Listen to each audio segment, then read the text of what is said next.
everyone, and welcome back to Holy Humanist. It has been a hot minute since I've done a video or put out content kind of in real time about what's been going on in this country that I call home.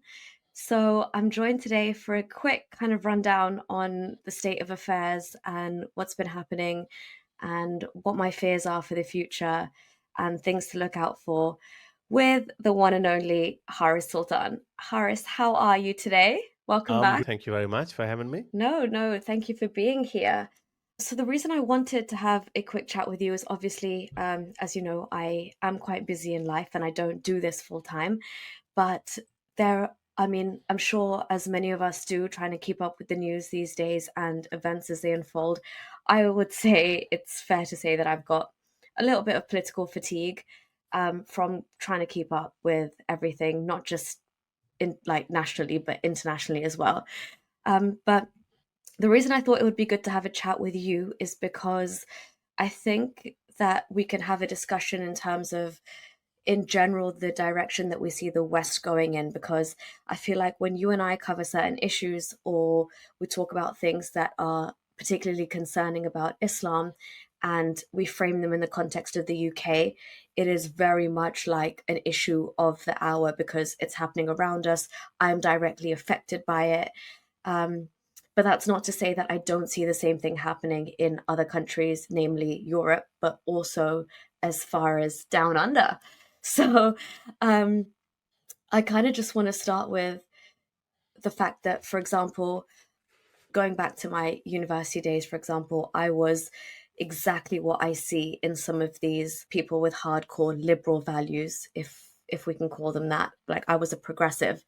But the rate to which I've seen the progressive viewpoint take over and infiltrate society here in the UK is very alarming to me because I was once that, but I never held positions or viewpoints to the extreme that I'm seeing unfold around us. And I'm talking about things that we're seeing happen in UK university campuses. I'm seeing things that are woven in to the fabric of university degrees, so much so that I was reading an article the other day about a counterterrorism module that some members of my family are studying, but also ones at the top universities in England. Their actual modules start off by saying one man's terrorist is another man's freedom fighter. And then they had guests invited there, and 80% of the drivel of that course was essentially to humanize terrorist organizations like Hamas and to essentially say that by us kind of pinpointing them out or kind of honing in into why they are wrong is us implanting our morality onto them. And therefore, are we wading into their human rights when we start to survey them and things like that? Whereas we know in the UK, we've covered so many stories of Islamic terrorism, and we understand that I'd say above 80% of the MI5's watch list are Islamic terrorists. And more than half of the terrorist attacks that have happened on UK soil are Islamically inspired. And then You're got being people, generous. Sorry to cut yeah, you off. You're being generous. I think 100%. I know, I I know. counted So I don't have the 90% figures are in front of me, but go sure. on, yeah. 98% of the reported casualties in the UK in the last 20 years have been perpetrated by Islamic extremism and only 2% by the far right. Exactly. I know that the figures were as high as that. I just wanted to play it safe in case someone comes in the comments and I was like, I don't have the stats in front of me, so I was being conservative with the figures, but definitely it is on the higher side for sure. But what I was trying to say is that with all of those Islamically inspired or related terror attacks that we see, that's the reality of the situation, and yet I'm trying to kind of put all of this into a concise thing because I know we don't have much time and I don't want this to be too long of a video. But what I'm trying to paint is a holistic picture of how in dire straits the UK is at the moment. So when you've got figures like that with the MI5, and then you've got the Southport incident that happened, and you've got people ramming into markets across Europe or ramming into pedestrian areas and shouting Allahu Akbar. Europe at the moment is suffering from a massive influx of immigration. And the problem in the UK is absolutely dire to the point where, again, I don't have the figures in front of me. I'll try and add them into this video in retrospect, but they are like within the next 30 to 50 years, the entire demographics of especially where I'm from in London, is going to completely change before my eyes. So even the London that I grew up in is not going to be the London that I recognize anymore. Now, I know how dangerous and how alarming that could be for somebody who, let's say, isn't even from our background or culture, because for them, it's even more of a foreign or implant. It's a completely alien culture when we are importing hordes of men of fighting age into this island and kind of giving them almost a better start in life than the average white working class British family gets. So when they're slaving away working behind cashiers in supermarkets, we're giving these immigrant or refugee families scholarships to the top universities because of DEI and what have you. So there is a myriad of problems that are happening, and they're compounded by things that are being taught at universities, the way that Sky News, BBC, Channel 4, ITV, these kind of channels. I mean, the other day, the BBC had to pull down a documentary because it was essentially so pro Hamas in the sense that they had child actors on there who were connected to Hamas as in their fathers fought for Hamas, and they were honestly paid actors. And the BBC have come out with ludicrous defenses as to why that's happened. But people like myself, and I know this is now a rising phenomenon in the UK, which I'm very happy to see, but holding political views like myself, which I'm saying I've gone completely from being a progressive, well, I still consider myself progressive, but being somebody who had these kind of more left leaning principles to going a lot more towards a party like Reform, who I did vote for in the last election, and almost silently, because at that point it was like, oh, the big bad wolf if you vote for Reform, you know, and you're part of that crowd. Whereas now, Nigel Farage is becoming more mainstream. His policies are becoming more mainstream. They're more palatable to the general audience. You can say things now like, "Oh, I think immigration is a problem here in the United Kingdom," whereas before that was also seen as a racist and xenophobic position to take. And you can say that I have a problem as a woman. I feel unsafe walking the streets of London at night with hordes of men from cultures that do not understand what it means to respect a woman.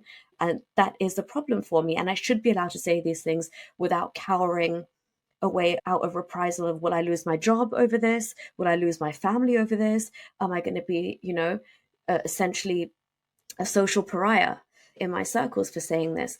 And so I just want to say that there is a whole host of things that we can delve into, but I also see snippets of this occurring in the land down under where you are. And I'm just worried that, for example, how seriously we're dealing with all of this now. I was listening to a podcast with Liz Truss, and she was saying that the kind of damage that's been done and the current government that we have in power, it's not just going to, let's say, take a party like Reform to come into actual power and be able to affect change, but it's going to take a party like Reform to come into power, but then also undo laws that have been made for like the past 40 years or so, and kind of absolutely flip them on their head for us to get to a point where we can try and recover from how far we've kind of gone down this rabbit hole. So I just wanted to get your thoughts on, A, what do you think about what you're seeing happen in the UK? I mean, we've just even just yesterday, we've got people discussing the fact that Islamophobia is now pretty much 2 or 3 steps away from being put into legislation. Just before I get your thoughts on that, even in the last couple of days, we've seen Angela Rayner like dedicate her efforts and concentration to putting together a working definition of Islamophobia, which essentially, Horace, would render your and I's activism or conversations like the one we're having now almost criminal. So for us to say something as simple as, I left Islam because I learned that Islam was spread by the sword, that would be Mm. deemed to be Islamophobic under that definition that they've put together. So Mm. yeah, just I kind of wanted to a rant a little bit in this video and say that I am very much aware of the whole host of problems that we're dealing with here. I do have political fatigue from, so I just like I go on little rages of posts and then I feel a bit better. But I also am alarmed because I can see that maybe just you're 20 years behind, but experiencing the same wave of the same pattern of how it all begins and how this insane lefty ideology takes over. Then you bend over backwards for these same kind of principles. It worms its way into legislation. Your universities, your institutions become infiltrated. and it's almost then, too late to undo all the damage. So, what are your thoughts on what's happening in the UK and what you guys are dealing with over there? Well, I don't think we're 20 years behind. I think we're only 5 or 6 years behind. It just doesn't look as problematic yet, just because the size of Muslim population is relatively small, but they are no less radical, or they are no less faithful to their ummah, their community, or their religion. It's harder to infiltrate Australia through illegal migration. Just to give you a bit of an idea, last year, nearly 36,000 illegal migrants entered into the UK through boats. In comparison, in Australia, only 201 people came. So it's manageable. However, Muslims born and raised in Australia, they mirror their Muslim counterparts in Britain. I've shared this before. Seemingly, these people have no connections with each other. So this is the muslimvote.co.uk, make the Muslim vote count. And this is the Muslim vote Australia. Look at this, similar font, similar design. So seemingly, on paper, they have no relation with each other, but you be the judge. But we're seeing similar behaviors. You gas the Jews, and their protests are getting louder and louder. And I would say some worse incidents of anti-Semitism in Australia than in the UK. For example, we've had 2 synagogues burned down. We had daycare centers attacked, some Jewish schools attacked. So in some cases, it might actually be worse. And the other side will say, well, that's probably has been inflamed by the current ongoing conflict between Israel and Palestine. But that is no excuse. You obviously remember the 2 nurses, and yesterday another video came out of 2 kids saying that, well, Hitler should have killed all of you guys, etc. So it would be difficult to gauge how bad Australia is vis-a-vis the situation in the UK, but there is no difficulty in saying that they are employing similar tactics. The people who are throwing the money into our universities as well as your universities, people who are creating Islamic centers, these massive Islamic centers, God knows where's the money coming from. Are our governments looking into it? I'm not so sure that they are, because politically they've created this environment that it's Muslims who are the victims. So I think our establishment, our governments, they are focused more on containing what they perceive as far right, as opposed to looking into what's actually happening in these Islamic centers or in these Islamic madrasas. Why are these Muslims coming out in our streets and saying death to Jews and all these kind of horrible things that we would not have imagined only 20 years ago? Yeah, no, exactly. That's why I was shocked when we did cover some of the recent incidents in Australia, and it did kind of give me a bit of a wake-up call that, things are at equally, if not worse, when it comes to especially the kind of anti-Jewish sentiment that we're seeing play out uh, on the back of Israel, Gaza, and what's happening there. Um, we see very similar things happening across UK campuses.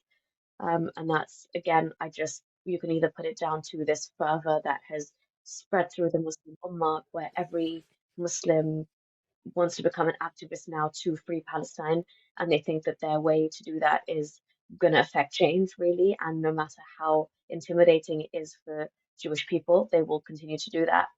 Um, Not just Jewish people, though. Like, our very Western way of life is under threat Oh now. no, absolutely. And that's why I was trying to kind of paint this picture where, whether it's through gripping your institutions, whether it's through the media kind of, or the mainstream media, that still most people in the UK, I mean, there's a handful of us that have kind of realized, no, legacy media is so hell-bent on, it took them forever to even call Hamas what they are. And that's why even mainstream channels like Channel 4, Sky News, people still watch these, and they are absorbing information and basing their opinions on what they're Mm. seeing on channels like that. And then that's why, again, we've got this, I guess, this disruption in the market, if you will, where we see people more and more now break away from legacy media. And when there's silence there, they Mm. start their own channels. And that's why I'm ever so grateful for platforms like this and Rumble and what have you, Spotify, where people are able to just speak the truth and break away and not have any ties to an organization that tries to silence them. And again, this is why I don't think, in this sense, maybe in a few senses, Australia is straddling behind us, which is great because there's still time for, I guess, you to learn from the experience that you're seeing unfold, not just in the UK, but in Europe in general. Um, but there are essentially positions that you hold in the UK now that would render you uh, cancelled in so many ways.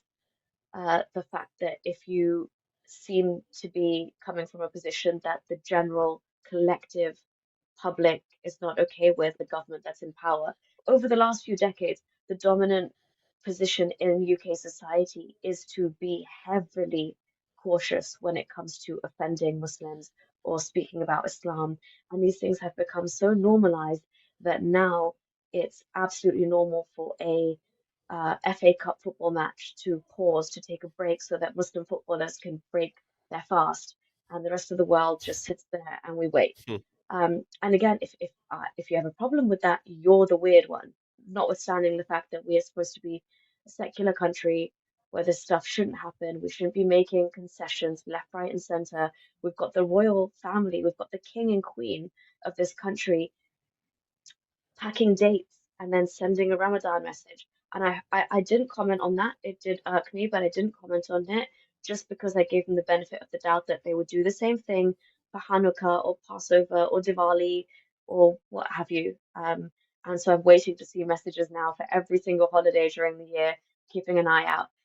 But essentially, yeah, we've gotten to this stage where I think now, people like Nigel Farage, I don't know if you saw the latest polls, but Reform has effectively topped the polls. So if there was an election tomorrow, a general election, Reform would essentially win. And that just goes to show that I think the country, and including, this is what made me kind of feel a bit better about the way things are going, young people I guess for the longest time in history, young people are actually starting to care. And when I thought, universities are doing this and they're churning out these people, telling them what to think, not how to think, and there's this kind of prevalent mindset. There are more and more young people who are not turning to Sky News and BBC and stuff. They're turning to Twitter and they're turning to podcasts like long form conversations to form their opinion. And more, we're seeing them actually say, you know what, yeah, maybe Nigel Farage is right. And he's not so much of this kind of boogeyman that everyone says we need to be careful of. I mean, there's people who are saying things now that were once, like, for example, rapists who have been allowed to stay in this country and evade deportation because of their human rights, because we've had this Human Rights Act enforced in the UK for so long that we saw a man not be deported because his son liked chicken nuggets and wouldn't be able to deal with chicken nuggets from a different country. This kind of nonsense now, when Yeah. people are saying Pakistanis who have been guilty of grooming these white working class girls should be deported, particularly if you've got dual nationality, what are you still doing in this country? That now we're able to say that potentially, I would say still be careful if you work somewhere that's extremely woke, but potentially you're able to say that now without getting a slap on the wrist. Anyway, I will cover all of these things in a bit more detail, obviously, because they all deserve a video of their own and it's way too much to delve into. But thank you, Horace, for chiming in and giving us a quick snippet of what's happening down under as well. And yeah, we'll speak soon and compare notes again, I'm sure. Okay, thank you. If you like these videos and want to support me in my activism, then you can support me on Patreon or PayPal. Stay free, everyone!